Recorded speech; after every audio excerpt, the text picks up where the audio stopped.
네, 안녕하십니까. 더불어민주당 팩트체크 네트 민주파출소 일일 브리핑 하겠습니다. 오늘 참석하신 전용기 국민소통위원장님이시고요. 허위조작감시단장 양문석 의원님이 참석하셨습니다. 내용은 우리 양문석 의원님과 전용기 의원님이 말씀하시도록 하겠습니다.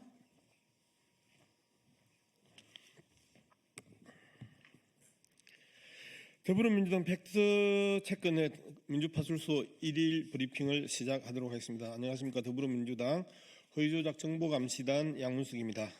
2월 6일 목요일 민주파출소 현황 및 대응 조치에 대해서 브리핑하도록 하겠습니다. 어제 2월 5일 기준 1일 방문자는 2,692명이며 623건의 신고가 접수되었습니다. 주요 제보 내용으로는 이재명 지역화폐 200조 세금 슈킹과 같은 지역화폐 업체와 관련해서 허위조작 정보가 계속해서 유포되고 있습니다. 문영배 헌법재판관이 3천억을 받았다는 허위조작 정보에 이어 이제는 지역화폐 관련 허위조작 정보의 규모가 3천억에서 무려 200조까지 올라갔습니다. 대한민국 1년 예산의 3분의 1에 해당하는 수준까지 이재명 대표가 돈을 줬거나 그 다음에 심지어 슈킹했다라는 이러한 충격적인 허위 조작 정보, 말 그대로 허위 조작 정보가 살포되고 있습니다. 이에 대해 지난 31일 브리핑을 통해서 지역화폐 예산은 지자체에서 직접 관리하고 있으며 코나이는 단순히 기술 서비스와 플랫폼을 제공할 뿐 예산 운용이나 이자 수익을 얻을 수 없다고 사실관계를 밝혔습니다. 그럼에도 불구하고 계속해서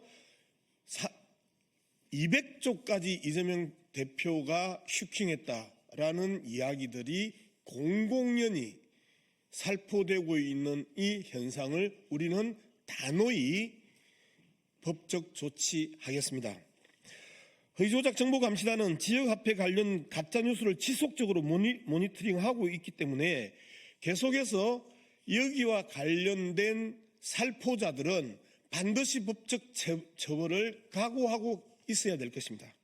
또한 허위조작 감시단은 이재명 대표가 팔공산 굿당에서 1억 원을 들여서 대선 승리 기원 구설했다고 하는 지난 대선 과정의 허위조작 정보가 또다시 확산되고 있습니다. 이미 지난 대선 과정에서 공직선거법 제250조 2항 위반 혐의로 고발된 사안입니다. 이재명 대표는 대선을 위한 그 어떤 구판을 벌인 적도 없으며 이 또한 명백한 허위 사실임이 밝혀진 내용입니다. 따라서 이와 같은 허위조작 정보가 재확산되는 것에 대해 신속하게 우리는 법적 대응을 해나갈 것입니다. 다음으로 지난 3일 기자회견에서 말씀드렸던 국민의힘 지도부를 대상으로 하는 살해 협박 게시글 작성자와 관련해서 경찰청 사이버 범죄 신고 시스템을 통해 수사 의뢰했음을 보고드립니다. 권성동, 권영세, 국힘당 두 지도부를 향해서 모든 총이 준비되어 있다. 그리고 공개적으로 이들을 죽이고 항교안으로 대체해야 한다. 이러한 글들에 대해서 우리는 그 글 작성자들을 포함해서 여러 명을 수사 의뢰했음을 다시 한번 보고드리겠습니다. 정치적 입장을 떠나서 공당의 지도부에 대한 살해 및 테러 협박은 결코 용납할 수 없습니다. 비록 권영세, 권성동이 이러한 댓글이나 게시글에 대해서 두둔하거나 방관하고 여전히 방치하고 있지만 그럼에도 불구하고 민주주의 파괴와 인권 침해, 생명 위협 이 부분에 대해서 우리 당이라도 그들의 목숨을 지켜야 된다라는 최소한의 민주주의에 대한 신념으로 수사 의뢰한 것입니다.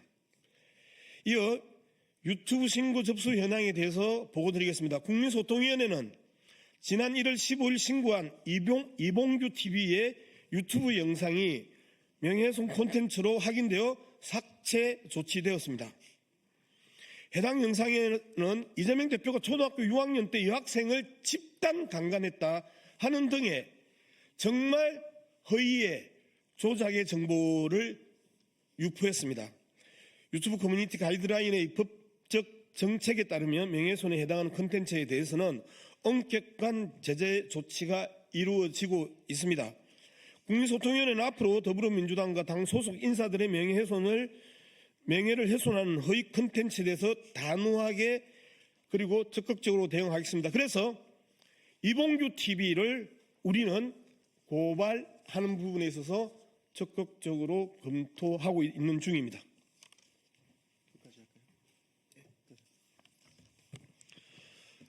네, 다음으로는 국민의힘 거짓말 시리즈 세 번째 발표입니다. 지난 2월 4일 반도체 특별법 주 52시간제 특례 도입을 위한 당정협의회에서 권성동 원내대표는 미국발 관세 전쟁으로 인한 코스피 급락과 금융시장 불안 상황을 언급하며 정부의 적극적인 대응을 촉구하는 한편 민주당이 경제 컨트롤 타워인 최상목 대통령 권한대행 겸 경제부총리에 대한 탄핵 가능성을 시사하며 경제 리더십을 훼손하고 있다고 주장했습니다. 그러나 이재명 대표는 이미 국내 경제의 심각성을 인식하고 정부의 말뿐인 대응이 아닌 즉각적인 추가 경정 예산 추진과 구체적인 민생 경제 활성화 조치를 요구한 바 있으며 최상목 대행이 내부의 부진의 골이 깊다고 인정하면서도 실질적인 행동이 따르지 않는 점을 강하게 비판했습니다. 이는 탄핵 협박이 아니라 정부가 국민의 삶을 지키는 데 필요한 최소한의 책임을 다하라는 요구이며 민주당은 발목 잡기가 아닌 국민을 위한 실질적인 조치를 요구하고 있는 것입니다. 또한 권성동 원내대표는 민주당이 민생 예산을 삭감하고도 추경을 요구하는 것은 모순이라고 주장했지만 이재명 대표는 민주당이 삭감한 예산이 국회의 특수활동비, 특경비, 예비비 등 불필요하고 불투명한 예산임을 분명히 했으며 이는 결코 민생 예산이 아니라고 밝혔습니다. 이러한 예산 삭감은 오히려 민생 예산에 더 집중할 수 있는 기회를 제공한 것이며 국민의힘이 이를 민생 예산 삭감으로 몰아가는 것은 명백한 거짓입니다. 권성동 원내대표는 여야가 초당적으로 협력해야 한다며 민주당의 발목 잡기를 비판했지만 정작 이재명 대표가 글로벌 통상 위기에 대응하기 위해 국회 차원의 통상특별위원회 구성을 제안했을 때 국민의힘은 협의가 부족했다는 핑계로 이를 거부했습니다. 이재명 대표는 이에 대해 협의를 하자고 제안한 것이 바로 협의의 시작 아니냐는 국민의힘의 비협조적이고 무책임한 태도를 지적했습니다. 이러한 상황에서 진정으로 발목을 잡고 있는 것은 민주당이 아니라 오히려 여당인 국민의힘이며 이재명 대표는 국민의 삶과 국가 경제를 살리기 위해 초당적 협력을 제안하고 있음에도 이를 정치적으로 왜곡하고 있는 것이라 알 수 있습니다.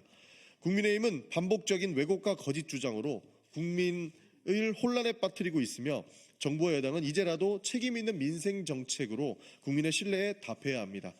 더불어민주당 국민소통위원회는 그리고 허위조작 감시단은 무분별하게 유통되고 있는 허위조작 정보에 대해 신속하고 단호한 대응을 계속 해나가겠습니다. 계속해서 많은 관심과 제보를 부탁드립니다. 감사합니다. 그리고 이외 현안 관련해서 한 가지만 더 말씀을 드리겠습니다.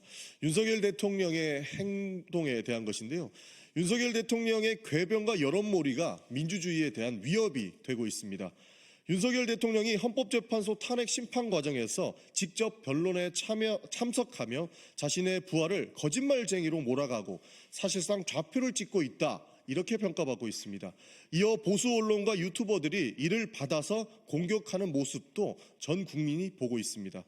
더 심각한 문제는 이 과정에서 윤석열 대통령이 공직자들에게 불리한 증언을 하면 가만히 두지 않겠다는 신호를 보내고 있다는 판단입니다.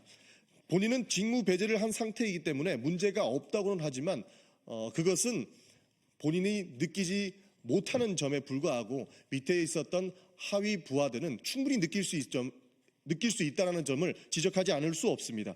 이는 법과 원칙이 아닌 권력을 통해 입을 틀어막겠다는 의도로도 읽힙니다. 이런 행태가 계속된다면 법을 앞에 세운 공포정치로 변질될 가능성도 크다는 말씀 드리겠습니다.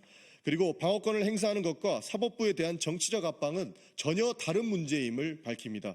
윤석열 대통령은 법적 절차를 방패 삼아 선동과 여론몰이로 진실을 왜곡하려는 시도를 즉각 멈춰야 한다라고 말씀드립니다. 법 위에 군림하는 권력은 민주주의를 위협할 뿐이며 결국 국민의 심판을 피할 수 없을 것이다라는 말씀을 드리겠습니다. 이상입니다.